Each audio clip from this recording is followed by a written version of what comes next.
ทักทายสบายดีเมื่อสักครู่สักคนเด้อพอมื้อนี้ก็อยู่ในบ่อปูบ่อปลาบ่อกบอีกแล้วคือเก้าจ้ามื้อนี้สาวน้อยมาให้อาหารปลานิลเนาะปลานิลในหนองในบ่อน้อยของสาวน้อยจ้ามื้อนี้สาวน้อยเห็นลูกปลาเพิ่นออกหลายเด้อเพราะบ่อนี้สาวน้อยสิมีอันบ่อนตื้นเนาะเป็นบ่อนพักเพิ่นเล่นน้ำจ้าปลาก็เลยวางไข่มื้อนี้สาวน้อยมาเห็นตอนแรกก็นึกว่าเป็นลูกปลาซิวบัดแล้วมาเบิ่งมื้อนี้เพิ่นเริ่มเป็นตัวใหญ่ก็เห็นเป็นปลานิลน้อยจ้าเดี๋ยวสาวน้อยสิให้ชมเบิ่งเด้อนี่จ้ะทุกคนเห็นบ่เป็นลูกปลานิลน้อยจ้าปลาที่ว่าเบ้างมสาวเพิ่นเอามาปล่อยไว้นี่ขอจากปู่มาเนาะมันเป็นปลานิลที่ว่าบ่เป็นปลานิลหมันจ้าเขาเอามาปล่อยไว้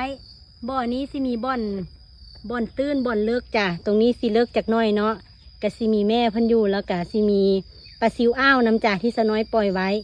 เฮาตั้งใจสิขยายพันธุ์เพิ่นไปเรื่อยๆเนาะปีนี้สิก็คิดว่าสิเฮ็ดบ่อเพิ่มพอเพิ่นออกลูกหลายๆเฮาก็สิย้ายเพิ่นไปใส่เนาะ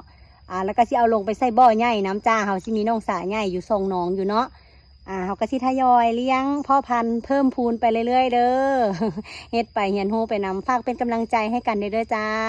โอเคสำหรับคลิปนี้สาวน้อยกะ